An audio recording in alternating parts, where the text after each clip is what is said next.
போன வாட்டி நான் அந்த ப்ரெஷ் ஷோலேயே ரொம்ப கம்மியாக தான் பேசினேன். ஏற்கனவே டயர்டாக தான் இருப்பீங்க. ஆனால் இன்னைக்கு கொஞ்சம் லென்த்தாக பேசிக்கலாமா உங்கள் பெர்மிஷனோட? தேங்க்யூ. அண்டு ப்ரெஷ் ஷோவில் வந்து சக்ஸஸ் ஆச்சுன்னா சக்ஸஸ் மீட்டில் ரெண்டு வாட்டி சொன்னேன். அண்ணா அப்போவே சொன்னார், 11 வாட்டி சொல்லிட்டீங்க, சொல்லாதீங்க அப்படின்னாரு.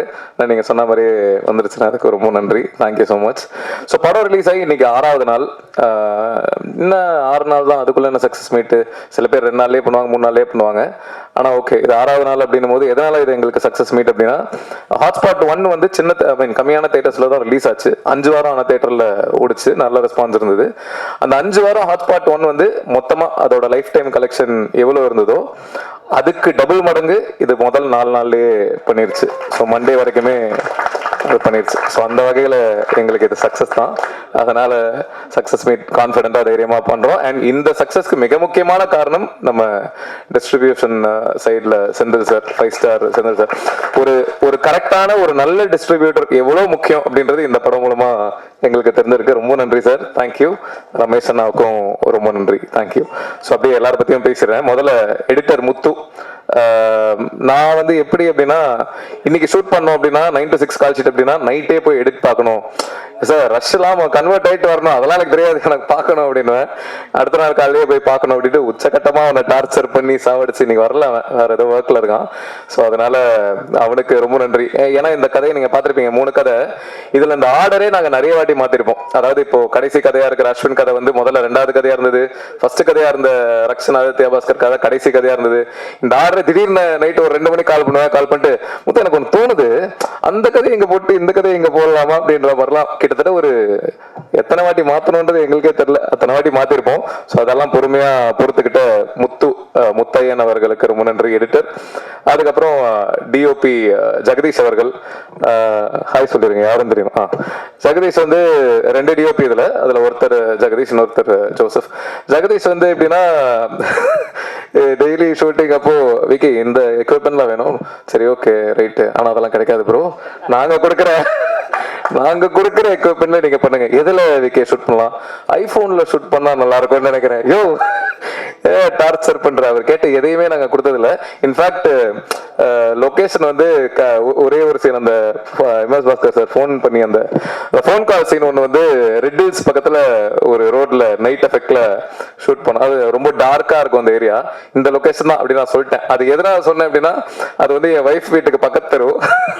அதனால லொகேஷன் காஸ்ட் வந்து எங்களுக்கு ரொம்ப கம்மி, எந்த பிரச்சனையும் இல்லை. அதை தாண்டி அந்த இடம் நான் விஷுவலா இமேஜின் பண்ணிருந்தேன், அது இப்படி இருந்தா நல்லா இருக்கும். ஒரு மாதிரி சைட்ல தண்ணி கிண்ணிலாம் இருந்தது. அதை பார்த்துட்டு ஜெகதீஷ் வந்து விக்கே என்ன விக்கே இது இங்க கரெக்டா வர. நான் சொன்னேன் ப்ரோ உண்மையா கரெக்டா இருக்கும், நீங்க வேணா பாருங்க, படம் முடிச்சுட்டு இந்த லொகேஷன் தான் படத்துலயே ஹைலைட் அப்படின்னு சொல்லுவாங்க அப்படின்னு சொன்னேன். அதே மாதிரி படம் ரிலீஸ்க்கு முன்னாடி ப்ரிவியூ 2-3 பேர் போட்டு காமிச்சும் போது பார்த்துட்டு அந்த லொகேஷன் ஹைலைட்டுங்க அப்படின்னு சொன்னாங்க. நைட்டு 12 மணிக்கு கால் பண்ணி சொன்ன ஞாபகம் இருக்கா? ஆனால் நீங்கள் ஃபோன் எடுக்கல வழக்கம் போல். ஸோ அந்த வகையில் அவர் கூட ஒர்க் பண்ணது ரொம்ப நன்றி. ஐ மீன் ரொம்ப சந்தோஷம். ரொம்ப ஃப்ரெண்ட்லியான ஒரு டிஓபி. அப்புறம் ஜோசப் வந்து எனக்கு திட்டம் 2 நான் பண்ணும்போது அதில் அசிஸ்டன்ட் கேமராமேனா மானிட்டர் முன்னாடி நான் உட்காந்துருப்போம். அவங்க வந்து இந்த ஃபோக்கஸ் பார்ப்பான், வந்து நல்ல ஜிம் பாடி மாதிரி இருப்பான், அப்படியே சைலண்டாக இருப்பான், சிரிக்கவே மாட்டான். அந்த விஜிபி எல்லாம் சிரிக்காமல் இருப்பாங்கல்ல, அந்த மாதிரி தான் இருப்பான். ஏன்டா இப்படி இருக்கான் இவன் அப்படின்ற மாதிரி ஃபீல் ஆகும்.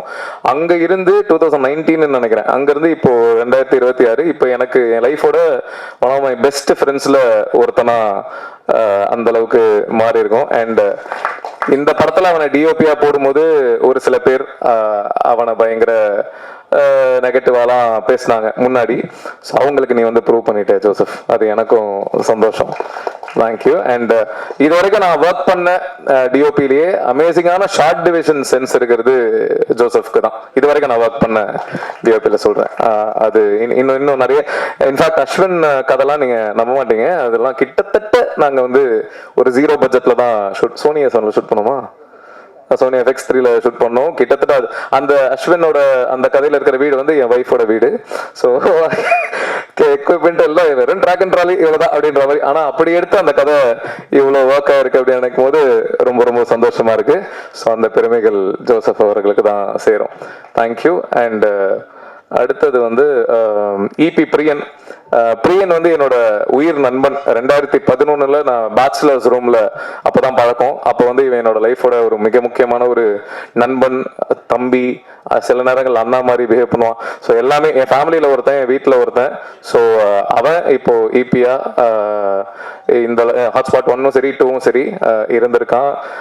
நிறைய அவன் என்ன பண்ணுவான்னா பட்ஜெட் ரொம்ப பட்ஜெட் கன்ஸ்ட்ரக்ட்ல தான் பண்ணுவோம். ஸோ இந்த ஆர்டிஸ்ட் தான் நான் பட்ஜெட் நீ பேசிடுறா அப்படின்னு சொல்லிடுவேன். 2 lakhs தான் அப்படின்னு சொல்லிடுவேன். பேசிட்டு டே அவங்க 3.5 கேட்குறாங்கடா அப்படின்னுவான். டே பேசி கன்வின்ஸ் பண்ணிட்டு டே இல்லடா அவங்களுக்கும் ஒரு லைஃப்னு ஒன்று இருக்குல்ல, டே நீ கம்பெனி சைடு இபியா அவங்களோட மேனேஜர் அவனே தெரியலையே அப்படின்ற மாதிரி இருக்கும். அவன் வந்து இந்த முத்து படத்துல வர ரஜினி சார் மாதிரி யாரு என்ன உதவின்னு கூப்பிட்டாலும் போயிடுற ஒரு கேரக்டர். அதனால கொஞ்சம் இபினா ப்ரொடக்ஷனுக்கு சார்பா வேலை செய்யணும் பிரியன். அடுத்த வாட்டி அதை கொஞ்சம் பார்த்துக்கோங்க. அதுக்கப்புறம் வந்து மேனேஜர் லியாகத் அலி, அவர் தான் அந்த படத்துக்கு மேனேஜர். அவர் வரல, பிஸியா இருக்காரு. அவர் என்ன மாதிரி அப்படின்னா இந்த சென்னை 28ல இளவரசு சார் ஒரு வரல அந்த மாதிரி ஒரு கேரக்டர் தான். பயங்கர ஃபன். அவரை வச்சு கலாய்ச்சிட்டே இருப்போம். ரொம்ப நான் பார்த்த மேனேஜர்ஸ்ல ரொம்ப எப்படி சொல்றது, ரொம்ப சின்சியரான ஒரு மேனேஜர்னு சொல்லலாம். ஆனால் உங்களுக்கு நன்றிண்ணா, தேங்க்யூ. அதுக்கப்புறம் ஆர்டிஸ்ட் யார் இல்லை, ஓகே ராபன், யூனிக்கான ஒரு கை அவரு. அவர் வந்து இந்த ஒரு ஹார்ட் அட்டாக் போர்ஷன் படம் பார்த்தவங்களுக்கு தெரியும். ஒரு ஹார்ட் அட்டாக் போர்ஷன் இருக்கும். அந்த போர்ஷன் ஷூட் பண்றதுக்கு முன்னாடி வந்து ஹமரும் அந்த சீன்ல இருக்காரு. ஷூட் பண்றதுக்கு முன்னாடி வந்து ஃபுல்லா அது பேர் என்ன, தம் இல்ல சுருட்டு அடிச்சுக்கிட்டே இருக்காராம். சுருட்டு அடிச்சு தம்மே வந்து ஒரு மாதிரி ஹார்ட் பீட் இன்க்ரீஸ் பண்ணும். சுருட்டு 2 சுருட்டு 3 அடிச்சுக்கிட்டே இருக்கான். அமர் கேட்கறான், ப்ரோ என்ன ப்ரோ அடிச்சுக்கிட்டே இருக்கீங்க, காலில் இருந்து அடிச்சு நைட் அந்த சீன் ஷூட் பண்றோம், காலில் இருந்து அடிச்சுக்கிட்டே இருக்கு. இல்ல ஹார்ட் அட்டாக் சீன் இல்ல, அதுக்கு தான் ஹோம்ஒர்க் பண்ணிக்கிட்டு இருக்கேன். செத்துக்கிட்டு போயிட்டுதான் என்ன பண்றது அப்படின்ற மாதிரி இருந்தது. நல்ல வேலை ஹார்ட் அட்டாக் சீனு. வேற மாதிரி ஏதாவது ஃபர்ஸ்ட் நைட் சீன் என்ன பண்ணிருப்பாருன்னு தெரியல. ஸோ உங்ககிட்ட கொஞ்சம் கேர்ஃபுல்லாக தான் இருக்கணும் ராபின். ரொம்ப இன்ட்ரெஸ்டிங்கான ஒரு கேரக்டர். நான் லைஃப்ல மீட் பண்ணதுலேயே பயங்கர சின்சியர். எதுவாக இருந்தாலும் அப்படி இறங்கி பண்ணணும் அப்படின்னு நினைக்கிற ஒரு ஆளு. அப்புறம் கதிர், ஆதித்யா கதிர் வந்து எனக்கு அகைன் 2012-13 வந்து தெரியும். விஜய் டிவியில மிமிக்ரி ஆர்டிஸ்டா நான் இருந்தபோது அவரும் அப்பதான் மிமிக்ரி பண்ண அண்ணன் கூப்பிடுவேனே ஞாபகம் இல்லை. தலைவா மிமிக்ரிலாம் பண்ணுவேன் தலைவா, அப்படியே பேசி காட்டுங்க அப்படின்னும் போது சில வாய்ஸ்லாம் பேசினாப்ல, நல்லா இருக்கியா என்னோட நல்லா பண்றியா அப்படின்ற மாதிரி இருந்தது. அங்கிருந்து இப்ப டிராவல் பண்ணி நான் டைரக்ட் பண்ணி அவர் நடிக்கிறாரு அப்படின்னு நினைக்கும் போது ரொம்ப சந்தோஷமா இருக்கு. கதிர் உங்களோட அதான் கவுண்டர்ஸ் எல்லாமே தியேட்டர்ல செம்மையா ஒர்க் ஆகுதுன்னு நினைக்கும் போது ரொம்ப ஹாப்பி. தேங்க்யூ. அதுக்கப்புறம் சஞ்சனா வந்து இன்னும் ரொம்ப சின்ன பொண்ணு தான் அவங்க. ஷீஸ் ஏன்னா எப்பயுமே ஐயோ அது அப்படி ஆயிருமா, இது இப்படி ஆயிருமா சார், இது இப்படி இருக்கும். இன்னைக்கு பிரஸ் மீட்க்கு வரதுக்கு சார் நான் எப்படி ஹோம்லியா சல்வார் போட்டு வரவா, பிரஸ் ஏதாவது கேள்வி கேட்பேன், பிரஸ் உங்களை பார்த்து எவ்வளவு பயப்படுறாங்க தெரியுமா, ஏதாவது இடக்கு உணவா கேட்டுருவாங்களா அப்படின்ட்டு அதெல்லாம் ஒன்றும் இல்லைங்க, ஜாலியா வாங்க பார்த்துக்கலாம், ப்ரெஸ் எல்லாம் நம்ம ஆட்கள் தானே அப்படின்னு சொல்லி நான் தான் அவங்கள இது பண்ணேன். ஸோ அந்த வகையில் இன்னும் தமிழ் சினிமாவுக்கு தமிழ் பேசுகிற ஒரு அழகான ஒரு ஹீரோயினா கூடிய சீக்கிரம் நீங்க வருவீங்க. வாழ்த்துக்கள். பிரிகிடா ஏற்கனவே நிறைய வாட்டி சொல்லிட்டேன், அவங்களோட ஃபேன் நான். இந்த பவி டீச்சர் அவங்க பண்ணதுலேருந்து அவங்களோட ஃபேன். ஸோ ஃபைனலி 2-3 ப்ராஜெக்ட்ஸ் நாங்கள் பண்ணலாம் அப்படின்னு பேசியிருந்தோம். ஃபைனலி இந்த ப்ராஜெக்ட் நடந்துருச்சு. ஆனால் ரொம்ப சின்ன, ஆக்சுவலி அவங்க கிட்ட சொல்லும் போது கொஞ்சம் பெருசாக இருந்தது, அதை கொஞ்சம் சுருக்கிட்டோம். ஸோ ரொம்ப சின்ன ரோலாக போயிருச்சு, கொஞ்சம் சுருக்கிட்டோம். கண்டிப்பாக ஃபியூச்சரில் I would like to do a bigger role with you. Bhavani Sri, அவங்களுக்கும் எனக்கும் அவங்க ஃபேமிலிக்கும் எனக்கும் ஒரு பூர்வ ஜென்மத்தை பந்தம் இருக்கு நினைக்கிறேன். ஏன்னா என்னோட முதல் படம் எத்தனை பேருக்கு தெரியும் தெரியல, அந்த படம் ஒரு மிகப்பெரிய டிசாஸ்டர். அதை நான் வந்து அறியா வயசுல பண்ண தெரியா தப்பு, ஏண்டா தலையில என்ன வைக்கல அந்த படத்துல பேரு. அந்த படத்துக்கு அப்புறம் நான் நிறைய எப்படி சொல்றது, நிறைய பாதிப்புகள், சிங்கங்கள் அதெல்லாம் கடந்து அதை மாத்துறதுக்கு தான் யோர் ஷேம்ஃபுல்லி 1-2 அப்படின்ற ஷார்ட் ஃபிலிம்ஸ் எல்லாம் பண்ணி, அந்த ஷார்ட் ஃபிலிம்க்கு அப்புறம் என்னோட கரியர் மாறி திட்டம் அங்கிருந்து. ஸோ அந்த படத்தை வந்து அத்திப்பட்டி கிராமம் மாதிரி அழிச்சிடலாம் அந்த முதல் படத்தை. ஆனா அந்த படத்தை ப்ரொடியூஸ் பண்ணது வந்து பவானி ஸ்ரீயோட அம்மா, ஏஆர் ரெஹானா மேம், ஜிவி பிரகாஷோட அம்மா. ஸோ அவங்க தான் ப்ரொடியூஸ் பண்ணாங்க. அப்படி ஒரு டிசாஸ்டர் படம் கொடுத்துட்டு அதுக்கப்புறம் ஜிவி பிரகாஷ் வச்சு அடியே படம் பண்ணதே எனக்கு பயங்கர, ஏன்னா இப்படி ஒரு சம்பவத்தை பண்ணிட்டு இப்படி நம்ம இவரை வச்சு டைரக்ட் பண்றோமே அப்படின்ற மாதிரி இருந்தது. அதுவே எனக்கு பயங்கர ஹாப்பியா இருந்தது. அண்ட் அந்த படம் அடியே ஹிட் தான், உங்களுக்கு தெரியும். கமர்ஷியலி தேட்டருக்கெல்லாம் சரி, ஓவரால் ப்ரொடியூசருக்கு போட்ட காசுக்கு டபுளுக்கு மேல வந்துருச்சு. ஸோ அதுக்கப்புறம் வந்து பவானி ஸ்ரீக்கு கதை சொல்ல போனபோது கதை கேட்டு அவங்க பிடிச்சிருக்குன்னு சொல்லிட்டு, எங்க ஃபேமிலியில நீங்க ஒருத்தரை விடல, இன்னும் ஒருத்தர் தான் பாக்கி, ரஹ்மான் சார் அப்படின்னாங்க. அதுவும் கூடிய சீக்கிரம் நடந்துருச்சுன்னா நல்லா இருக்கும் Bhavani. Very very happy working with you. ரொம்ப ஸ்வீட்டான ஒரு பர்சன் அவங்களும். ஆதித்யா பாஸ்கர், அவர் நம்ம கம்பெனி ஆர்டிஸ்டுங்க. ஆனா நாளைக்கு ஷூட்டிங் வரீங்களா ப்ரோ அப்படின்னா அந்த அளவுக்கு ஒரு ராப்போ, பயங்கர ஸ்வீட். அவரை பத்தி நிறைய பேசிட்டேன். இப்போ ஒல்லி ஆயிட்டாப்ல, ஏதோ படம் கேரக்டருக்காக ஏதோ ஸ்கூல் பையன் மாதிரி ஏதோ ரோல் பண்றாப்லன்னு நினைக்கிறேன். அதுக்காக பயங்கரமா ஒல்லி ஆயிட்டாப்ல. ஆனா இந்த படத்துல இருக்கும்போது அவர் ஒரு கருப்பா கலையா அழகா அப்படின்ற ஒரு ஃபேஸ் இருக்குல்ல. ஸோ எனக்கு இன்னொரு 3-4 இயர்ஸ், அவர் இன்னும் சின்ன பையனா இருக்காருல்ல, ஒரு 3-4 இயர்ஸ்க்கு அப்புறம் ரொம்ப சூப்பரான ஒரு ஹீரோ மெட்டீரியலா விஷால் சார்லாம் வந்த போது ஒரு ஜோன்ல இருப்பார்ல. ஸோ அந்த மாதிரி ஒரு செம்மையான ஒரு ஹீரோ மெட்டீரியலா கண்டிப்பா வர்றதுக்கான எல்லா ஃபீச்சர்ஸும் இருக்கு. ஸோ அதுக்கு வாழ்த்துக்கள். ஹீரோ ஆனதுக்கு அப்புறம் டேட்டு கொடுங்க, பெரிய ஹீரோ ஆனதுக்கு அப்புறம் டேட்டு கொடுங்க கண்டிப்பா. வாழ்க்கை வாயும் இப்படி பேசுறவங்கள தான் நம்ப கூடாது. அடுத்து வந்து ரக்ஷன், அப்படியே காப்பி பேஸ்ட் பண்ணிடலாம். நம்ம ஆதிக்கு என்ன சொல்றோமோ அது அப்படியே ரக்ஷன் எக்ஸாக்டா, ரெண்டு பேரும் கிட்டத்தட்ட ஒரே மாதிரி தான். ரக்ஷன் ஷூட்டிங் ஸ்பாட்ல வந்து ஒரு போக்கிரி விஜய் சார் மாதிரி தான். என்ன போய் ப்ரோ இந்த மாதிரி பண்ணலாம் ப்ரோ, ஓகே ப்ரோ, சரி ப்ரோ, ஃபுல் டைம் இந்த சைட்ல தான் இருப்பாரு. எப்படி ஒரு மனுஷனால 24 மணி நேரம் இப்படி இருக்க முடியுதுன்னு எனக்கு தெரியல. அந்த வித்தையை எனக்கும் கொஞ்சம் கத்து கொடுத்தீங்கன்னா நல்லா இருக்கும். ரொம்ப ஜாலி அவரோட ஒர்க் பண்ணதான். அவர் ஷூட்டிங் மாதிரியே இருக்காரு, ரொம்ப ஜாலியா அவங்க பாட்டுக்கு ஃபன் பண்ணிக்கிட்டு இருப்பாங்க. என்னெல்லாம் என்ன கலாச்சாரம்னு தெரியல, ஃபுல்லா சிரிச்சுக்கிட்டே தான் இருப்பாங்க. அதுக்கப்புறம் அஸ்வின் அவர்கள், அஸ்வின் அந்த உங்க எல்லாருக்கும் தெரிஞ்சிருக்கும் அந்த ஆடியோ லான்ஸ். அந்த ஆடியோ லான்ஸ்ல அவரை திட்டின பல பேர்ல நானும் ஒருத்தன். அவரை கண்டபடி திட்டிருக்கேன், எப்படி இப்படி பேசலாம் அப்படிலாம் பயங்கரமாலாம் திட்டிருக்கேன். அதுக்கப்புறம் எங்களுக்கு ஹாட்ஸ்பாட் 1க்கே நாங்க அவரை கேட்டோம். அப்போ சில விஷயங்கள்லாம் ஓகே, அது ஆக்சுவலி அந்த ஆடியோ லான்ஸ்க்கு முன்னாடி இப்போ கேட்டோம். அதுக்கப்புறம் தான் அது பண்ண முடியாம போயிடுச்சு. அதுக்கப்புறம் தான் அந்த ஆடியோ லான்ச் நடந்தது. அதுக்கப்புறம் தான் திட்டி அந்த ஜோன்ல இருந்தோம். அதுக்கப்புறம் 1.5 வருஷம் கிட்ட ஆயிடுச்சு. அப்புறம் இந்த கதை வேற ஒரு கதை பண்ணும்போது சரி இந்த கதைக்கு அஸ்வனை கேட்கலாமா அப்படின்ற மாதிரி இருந்தது. ஆனா நம்ம இவ்வளவு திட்டு இருக்குமே அவரை எப்படி கேட்கறது, கேட்கலாமா வேணாமா அப்படின்ற தாட்லாம் எங்களுக்குள்ளே இருந்தது. சரி பரவாயில்ல, 1.5 வருஷம் ஆயிடுச்சு, 2 வருஷம் ஆயிடுச்சு, பீப்புள் எவால்வ். எல்லாருமே அது தெரியாம ஒரு ஃப்ளோல ஒரு எந்தூசியாசம்ல நானே நிறைய சம்மந்தமே இல்லாமலாம் பேசியிருக்கேன். ஸோ எல்லாருமே பீப்புள் சேஞ்ச்ல. ஸோ அதனால அவர் அதை கண்டிப்பா தெரிஞ்சு பண்ணல. அது இட் வாஸ் ஒரு ஓவர்வெல்மிங் மொமெண்ட்ல அவர் அறியாம நடந்த ஒரு விஷயம் தான் அப்படின்றது எனக்கு அப்படிதான் இருந்திருக்கும் அப்படின்ற ஒரு புரிதல்ல. சரி ஓகே சும்மா கேட்போம் அப்படின்னு சொல்லிட்டு கால் பண்ணேன். இந்த மாதிரி ஒரு கதை சொல்லணும் அப்படின்னு சொல்லிட்டு சொன்னேன், மீட் பண்ணலாம் அப்படின்னா. அப்போ அவர்கிட்ட சொன்னேன், ப்ரோ உங்களை எப்போ அந்த ஆடியன்ஸ் எப்படி நிறைய பேர் திட்டினாங்களோ அதுல திட்டினா பல பேர்ல நானும் ஒருத்தன். எனக்கும் உங்க மேல பயங்கர கோவம் இருந்தது, நானும் உங்களை கண்டபடி திட்டிலாம் இருக்கேன். இதை நான் உங்ககிட்ட இப்பவே சொல்லிடுறேன். ஏன்னா அதுக்கப்புறம் யாராவது உங்ககிட்ட வந்து இதை சொல்லி அப்படின்னு இருக்கக்கூடாதுன்றதுனால அப்பவே நான் ஃபுல்லா கிளியரா சொல்லிட்டு, ஆனா இப்போ நீங்க அதை புரிஞ்சிருப்பீங்கன்னு நினைக்கிறேன் அப்படின்னு சொல்லி தான் மீட் பண்ணும்போது அதை சொன்னேன். சொல்லிட்டு அதுக்கப்புறம் கதை சொன்னேன். கதை சொன்னதுக்கப்புறம் அது பிடிச்சா அது பண்ற மாதிரி தான். அதுக்கப்புறம் ஆனால் ஹாட்ஸ்பாட் 2 ஹேப்பன்டு. ஸோ அஸ்வின் அதான் ஏற்கனவே சொல்லிட்டாங்க, நான் காலைல 5:30 மணிக்கு வந்தார்ல, அதுதான் அவர் வந்து உச்சக்கட்ட சின்சியரு, பயங்கர பங்க்சுவல். நானே ஜென்ரலி பயங்கர, அதாவது நான் வந்து இப்போ ஒரு மீட்டிங் 2 மணிக்கு அப்படின்னா என் அப்பா வந்து என்ன முன்னாள் என்ன பண்ணுவானா, அப்போ மீட்டிங்லாம் இல்லை, அப்போ எங்கேயாவது ஒரு இடத்துக்கு 2 மணிக்கு போனோம் அப்படின்னா என் அப்பா என்ன 11:30 மணிக்கெல்லாம் கூட்டு போயிடுவார். என்னப்பா அப்படின்னா, இல்லடா சீக்கிரம் போயிடுறது எப்பயும் நல்லது, ஏன்னா நீ 2 மணிக்கு போகணும் அப்படின்றத கால்குலேட் பண்ணிட்டு போகும்போது டிராபிக்ல லேட் ஆயிட்டு அப்படின்னா உனக்கு பயங்கர டென்ஷன் ஆயிரும், அதனால எப்பயுமே சீக்கிரம் போறது நல்லது அப்படின்னு. நான் 2 மணினா இப்போ 1 மணிக்கு அந்த மாதிரி போயிடுற ஒரு ஆள். எனக்கு எக்ஸாக்ட்லி நான் எப்படி இருப்பேனோ அதே மாதிரி ஒரு மீட்டர் தான் பங்க்சுவாலிட்டி ஃபாலோ பண்றதுல. இதுல ஒரு நாள் என்ன இருக்கு, 3 மணிக்கு ஷூட்டிங் ஈசிஆர்ல. அவர் வீடு அங்கிருந்து கிட்ட தான். ஸோ ஒரு 15 மினிட்ஸ் தான் நாங்க ஷூட் பண்ணிருக்கோம். அவர் 3 o'clock வர வச்சிடலாம் கால் டைம், அதுக்கப்புறம் நம்ம 5க்கு கூட ஷார்ட் வச்சுக்கலாம், ஆனா வர வச்சிடலாம் அப்படின்னு சொல்லிட்டு கார் அம்ஸ்டம் இருக்கு. இது வந்து அதுக்கப்புறம் நான் கேள்விப்பட்ட விஷயம். ஸோ கார் போயிடுச்சு, இவர் கார்ல ஏறிட்ட 2:45 பிக்கப் ஏறிட்டார் போல, வந்துட்டு இருக்காரு. ஒரு 5 நிமிஷம் வந்ததுக்கு அப்புறம் தான் இவர் காஸ்டியூம் வீட்லயே வச்சுட்டாருன்றதை ரியலைஸ் பண்ணிருக்காரு போல. உடனே டிரைவர் நான் கிட்ட வந்து, அண்ணா நான் காரை திருப்புங்கண்ணா அப்படின்னு சொல்லிட்டு காரை திருப்பி பிளாட் வாசல்ல நிக்க வச்சுட்டானா, கார் எடுக்க சொல்லுவாங்க, யார் சொன்னாலும் போயிடாதீங்க, இங்கே வெயிட் பண்ணுங்க அப்படின்னு சொல்லிட்டு அடிச்சு பிடிச்சி வீட்டுக்குள்ள ஓடி ட்ரெஸ் எடுத்துட்டு அப்படியே மூச்சு வாங்க கார்ல ஏறி, ஆனால் சீக்கிரம் போங்க அப்படின்னு சொல்லிட்டு டிரைவர் அப்படியே ஒரு மாதிரி பார்த்துருக்காரு. அதுக்கப்புறம் வந்து ஸ்பாட்ல இறங்கியிருக்காரு. என்ன அப்படின்னா 3 மணிக்கு சொல்லியிருக்காங்கன்னா நான் 3 மணிக்கு அங்கே இருக்கணும், எதனாலையும் லேட் ஆகிடக்கூடாது அப்படின்ற அந்த பங்க்சுவாலிட்டி வந்து உண்மையாவே சூப்பர். இது வந்து எனக்கு எப்படி தெரிஞ்சது அப்படின்னா, அந்த டிரைவர் வந்து வேற ஒருத்தர்கிட்ட சொல்லி, அவர் வந்து நம்ம இபி கிட்ட சொல்லி, இபி என்கிட்ட சொல்லி, அதுக்கப்புறம் இதெல்லாம் முடிஞ்சு ஷூட்டிங்லாம் முடிஞ்சு ஒரு 10-15 நாள் கழிச்சு நான் காலில் அவர்கிட்ட இதை கேட்டேன்.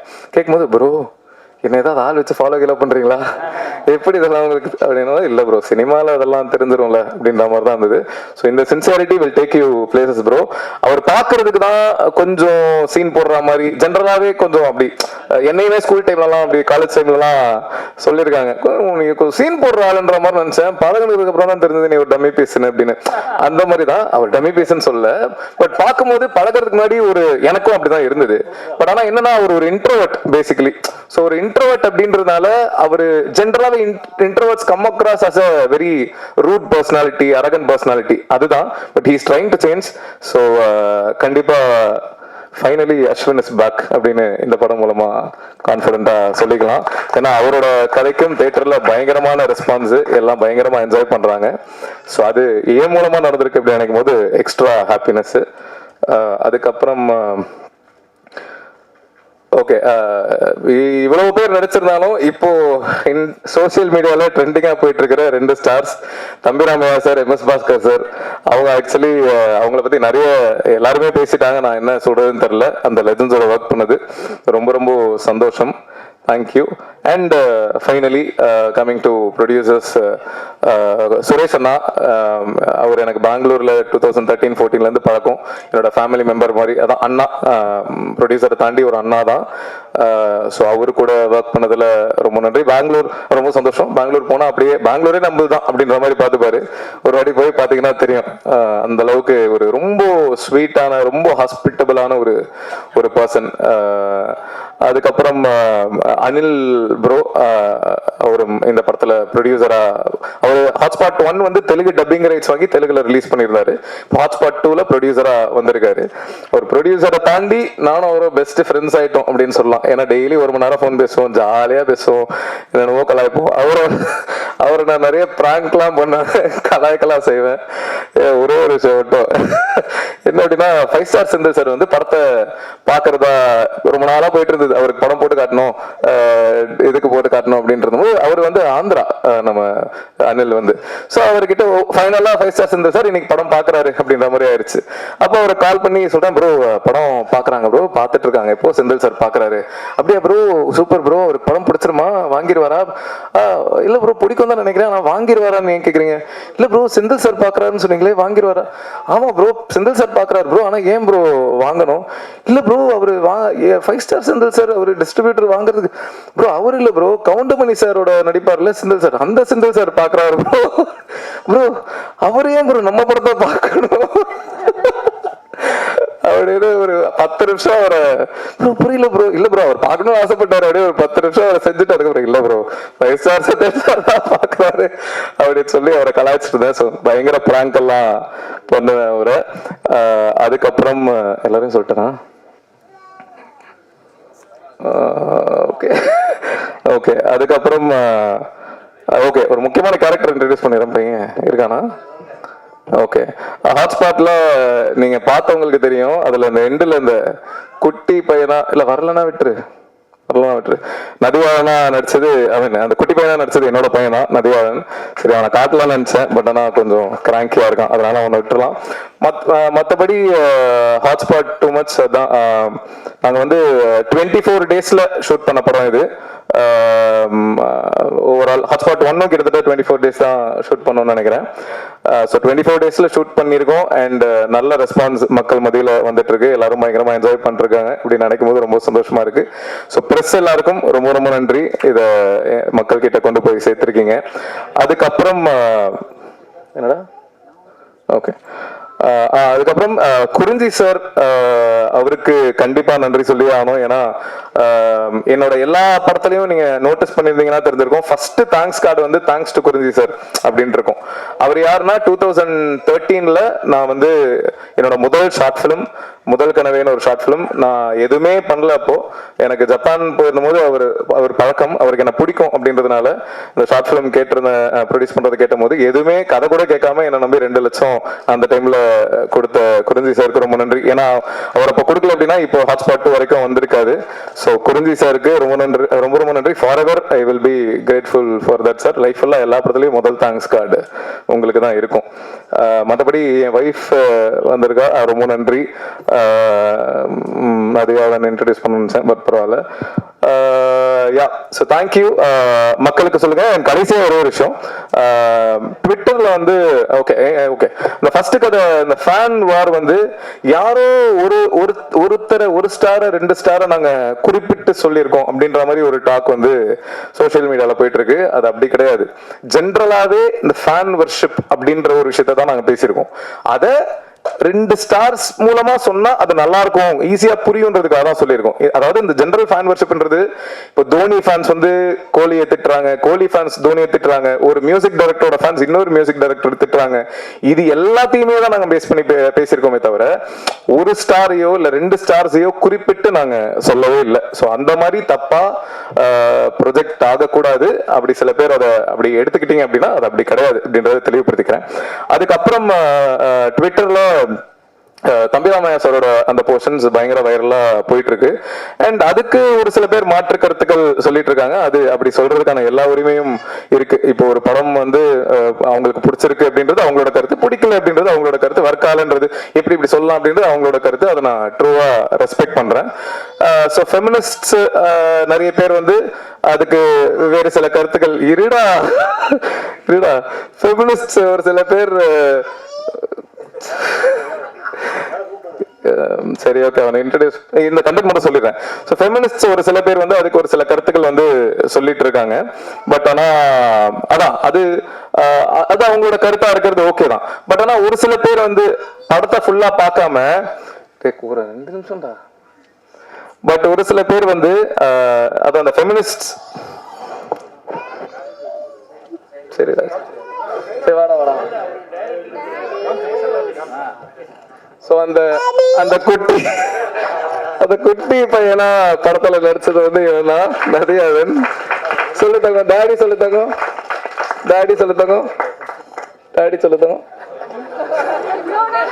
இவ்வளவு நேரம் சொல்லிட்டு. சரி ஓகே, இவர் தான் நடிச்சிருந்தாரு. ஸோ இவர் இன்ட்ரடியூஸ் பண்ண போதுமா? ஹாப்பியா? ஓகே.